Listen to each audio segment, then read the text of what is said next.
근육이 긴장되고 관절에 무리가 가는 부분들까지 나쁜 습관들까지 제거를 해주게 된다면 아주 훌륭한 재활이 마무리가 될 수 있습니다.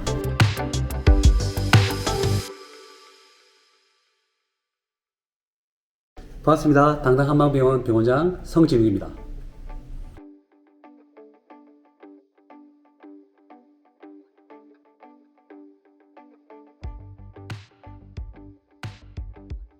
당연하죠.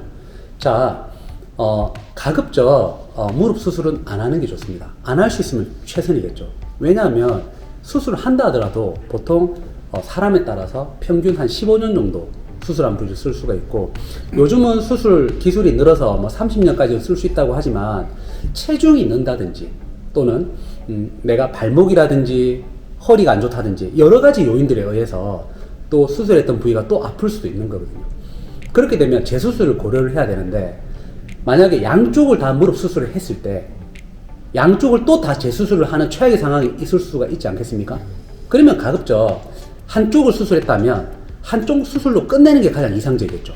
그리고 반대쪽 무릎을 수술한다면 시차를 두고 최대한 늦게 수술을 해서 반대쪽 무릎은 한 번만 수술할 수 있게끔 그렇게 만들어주는 그런 치료를 하면 아무래도 나이가 들어서 수술을 2번 하게 되는 위험 요소를 많이 줄일 수가 있는 겁니다.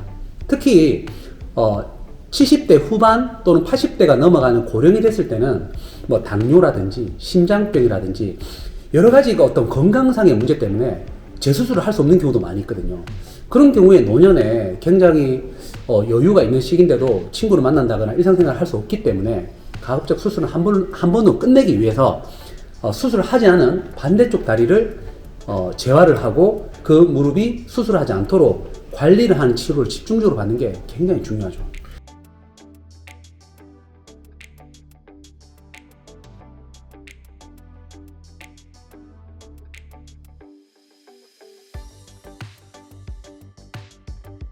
가장 중요한 거는 근손실을 막는 겁니다.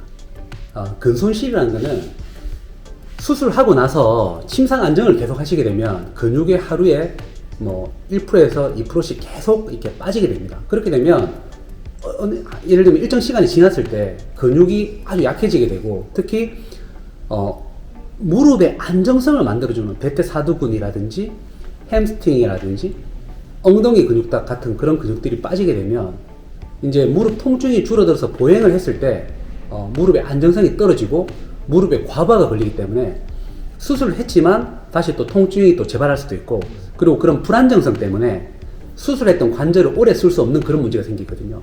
그래서 반드시 재활을 하는 과정에서 근손실을 막아주는 것을 가장 중요하게 생각하기 때문에 저는 입원하는 첫날부터 발목 운동부터 시킵니다. 특히 발목 펌핑 운동, 발목을 이렇게 펌핑을 해서 움직여서 림프 순환도 좀 도와주고 최소한 종아리 근육 정도는 손실이 되지 않게끔 하고 발목 회전 운동해서 회전시켜주는 그런 근력들을 강화시키고요. 그리고는 이제 침상 안정 시기가 끝나고 나면 이제 누워서 이제 또 다리를 들어주는 운동도 하고, 그다음에 앉아서 하는 운동, 그리고 서서 하는 운동을 좀 알려드립니다.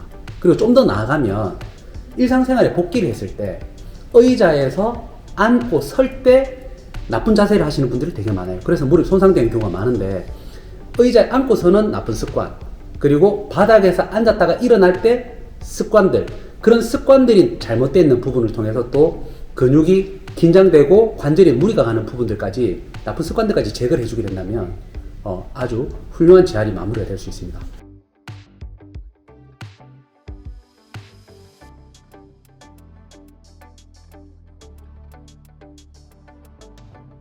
자, 수술 이후에 한방병원에 입원을 하시게 되면 이제 한방병원에서는 이제 오전, 오후 이렇게 치료를 2번 하게 됩니다. 이제 집중 치료를 하게 되는 거죠, 아무래도. 수술 이후에 급성기 때 붓기가 심하고 염증이 있고, 그다음에 붓고 욱신거리는 통증이 있을 때는 적극적인 치료보다는 상처가 빨리 회복될 수 있도록 신장 분사요법이라고 해서 그 환부를 냉각시키는 냉각 치료라든지, 그리고 가벼운 물리치료 등을 통해서 혈류를 개선한다든지 이런 치료를 통해서 염증을 깔아앉히는 치료를 먼저 합니다.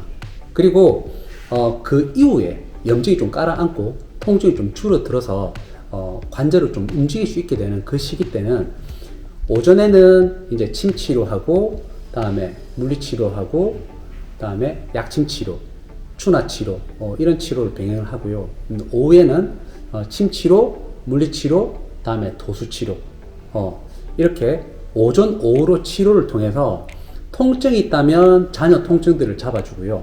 그리고 수술한 부위 말고도 예를 들면 내가 우측 무릎이 많이 아팠기 때문에 수술을 받으신 거잖아요. 그러면 아무래도 반대쪽 무릎, 좌측 무릎에 많이 핏고 서고 힘을 많이 줬기 때문에 좌측 무릎도 통증이 있는 경우가 많으시거든요. 그런 경우에는 뭐 좌측 무릎을 치료한다든지, 그리고 틀어진 자세로 오랫동안 있었기 때문에 골반이나 허리 통증이 병행되는 경우도 많이 계십니다. 그런 경우에는 오전에는 정상적인 왼쪽 무릎을 치료받으시고요. 오후에는 허리와 골반 쪽을 바로 잡아서 좀 더 빨리 내가 일상으로 복귀를 했을 때 불편한 통증들이 없게끔, 그리고 허리와 멀쩡한 반대쪽 왼쪽 무릎이 빠르게 버텨주고 또 강해야 지금 내가 수술한 무릎을 좀 더 많이 비비지 않고 너무 부하를 주지 않고 좀 아껴서 통증이 좀 빨리 회복되고 염증이 좀 빨리 가라앉을 수 있는 그런 환경을 만들어 줄 수 있는 거거든요. 그래서 오전 오후 이렇게 집중 치료를 하고요. 만약에 통증이 심해서 통증 컨트롤이 좀 안 된다, 이런 경우에는 저희는 이제 양한막 협진병원이기 때문에 정형외과 원장님께서 이제 주사 치료라든지 뭐 수액 치료라든지 약물 치료를 통해서 이 부족한 부분을 좀 도와주시고 염증을 좀 더 빠르게 억제시켜서 통증을 줄여서 재활을 좀 더 집중할 수 있는 그런 치료를 지금 진행하고 있습니다.